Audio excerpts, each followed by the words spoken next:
Ito po ay nakakatawa mga kalay dahil ito po mayroon para itong pusat aso talaga itong dalawa, no? Ito po ay magkabilang panig sa politika. Ito po si Byron Garcia talaga ay patuloy pa rin na nakipagbardagulan sa isang DDS na commentator, no? Radio commentator na ito po si Rupil Banyok, no? Kaya lang parang lagi talagang mauntog talaga itong si Rupil Banyok, no? Ito po ay talagang parang nilalait lang ni Byron Garcia.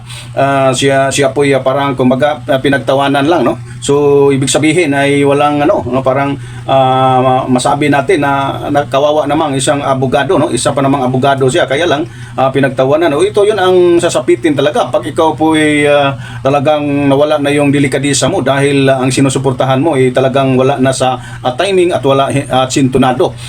Tulad na lamang na kung ikaw po ay supporter ng isang politiko na masintonado talaga, ayon po sa mga karanasan o sa balita na atin pong narinig, ay talagang ganun ka rin, no? Parang mahawa ka na rin, no? Kaya itong nangyari itong radio commentator na si Rupil Banyok, ito po'y pinagtawanan lang at talagang kitang-kita talaga na napakadidiis commentator talagang taong ito. At para na naman, no, sa mga taong naniniwala, no, sa isang commentator na to, kilalanin nyo naman itong tao na to na talagang napaka-sure talaga, no, ay isang bias na media commentator, no? Kaya lang pag media ka talaga sana dapat mayroon kang hindi mo gawing obvious ang sarili mo na ikaw po'y bias, no? Dahil pag isang side ka lang, magbalita ka para nilalait mo ang kabilang side, tapos pinagmamalaki mo itong pika side, lalo na ang pinagmamalaki mo ay nagre-rebuild sa gobyerno, ang pinagmamalaki mo ay itong nakipag-awayan o laban sa gobyerno sa kasalukuyang administrasyon ni BBM, talagang makilala ka talaga na napaka-bias mong klaseng media. Dapat sana, no, kung ikaw po ay commentator, radio commentator, o so matatawag ka ng media man, so kailangan sana, no, na hindi masyadong katulad ba ni Ted Pailo, no, hindi siya masyadong biases, no. Mayroon namang minsan na kumbaga ma-screen natin ang ibang media na mayroon talagang pinagtanggol at mayroon talagang medyo favor, kaya lang hindi masyado. Pero itong klaseng tao ito pa na may Cebuano itong tao to ay napaka obvious talagang panuorin na tingnan, lalo na itong mga kababayan natin na mga Cebuano. Maraming mga Cebuanong naniniwala dito, lalo na sa mga bunduking lugar ng mga taga-bundok talaga ay ang inaasahan at narinig nila palagi ito lang radio station ng kanilang radio station sa DYHP, no? Ay hindi naman, walang access naman ang nasa bundok ng mga internet connection, kaya hindi masyado silang marinig nila ang totoong balita na pro-government talaga, no? Kaya parang bias talaga ang narinig palagi, kasi itong media man na talaga ay talagang malinaw na kontrang-kontra talaga sa administrasyon. Sabi ni Byron Garcia, baka naman ma-dispar itong klaseng abogado kasi wala na sa hulog itong klaseng abogado na commentator, no? Dapat sana hindi ka bias, maliban na lang kung hindi ka kung vlogger ka lang katulad ng mga DDS vlogger, kasi ang nangyari dito dinala mo at ginamit mo yung radio station, no, para ipapahayag mo ang side mo, yung pinagtatanggol mo at saka pinaglalaban mo, yun talaga, no, ang lagi mong ipapahayag dyan, no, yung pagkukomento mo, pagbigay mo ng komentaryo.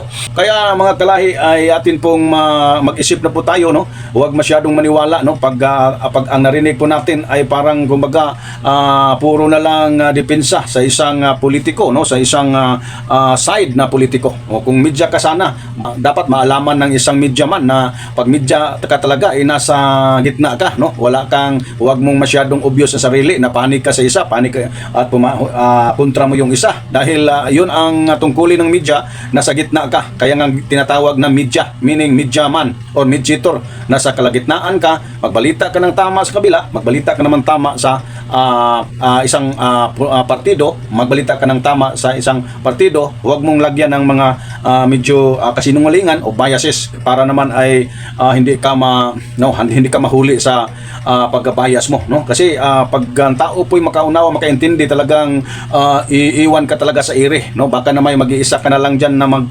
magsalita, ngunit na pag maunawaan, maintindihan na ng buong Cebuano, talagang iiwan iwan ka na sa ere, baka na may mag-iisa ka. Kaya media man, radio commentator, Mr. Phil Banyok, no, mag-isip ka, no. Panoorin natin muna itong si Byron Garcia, no, sa kanya pong patutsada sa isang abogado daw, no. Panoorin natin na saglit lang to. Hoy, Ropel Banyok, AST, attorney, Ropel Banyok, DDS, uplok, wala. Bisag unsa na lang party, aning BBM sa wayon. Kay og magbibiin gyud kay klaro ang mga tao medyo dili kayo mo sunod yun. Nga naman na wayong tao ka Ayaw gamitan ang imuhang influences radyo dong, nga imong ipropaganda, anang inyong destabilization nga mga efforts ron sa atong gobyerno. Mapil kay kagyan madisbar jud ka. Ako giuna number 1 magkatawa madisbar ka. Napay tingog limong murag tiki nga giipit pa.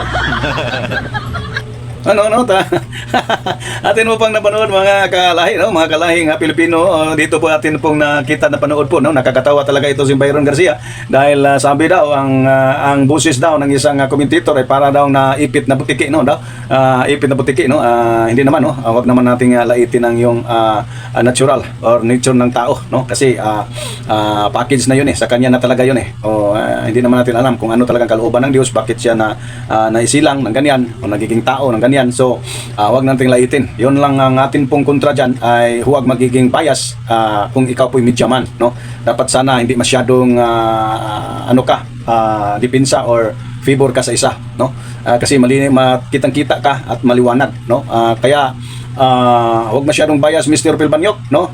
Para naman ay walang mag-iintriga sa iyo dahil napakapangit naman panoorin, pakinggan yung biases ka, against pa naman ka sa government, no? Ito ang government po talaga, sana ito po yung susundin, no? Liban na lang kung hayagan talaga with the evidence, with the complete and fact evidence talaga na ihahayag diyan at ebidensya na ito po yung nagdiin sa presidente o ni PBBM na siya po'y nagkamali, nagkasala, na kung wala naman dyan, huwag magpapikto, Mr. Phil Banyok. Baka naman ikaw po'y alanganin ka, ikaw naman magkaproblema, no, dahil mahirap pag sinisiraan natin, no, ang wala po tayong ebidensya, tayo lang po'y naninira, propagandista, bawal at napakapangit pakinggan, hindi yun maganda para sa ating leader sa ating bansang Pilipinas, no. Lalo tayong hindi pagpalain at lalo tayong magulo at lalo tayong walang blessing kung ganyan tayo, no. Kaya dito na lang po tayo mga kalahi at sana wag niyo kalimutan mag-subscribe. Ito po si Kalahing Sap at wag niyo kalimutan, palagi kong ihayag dito, palagi ko talagang ibibigay ito na payo para sa lahat ng tagapakinig at taga-view sa atin pong video na tayo po'y sumunod lang sa gobyerno. Dahil pag ayaw natin ng gobyerno, tayo po'y nagre-rebelde tayo sa Diyos dahil walang gobyerno na hindi sang-ayon ang Diyos. Nakasulat yun sa Bible, sa Biblia, sa Romans chapter 13 verse 1 up to 3. So God bless.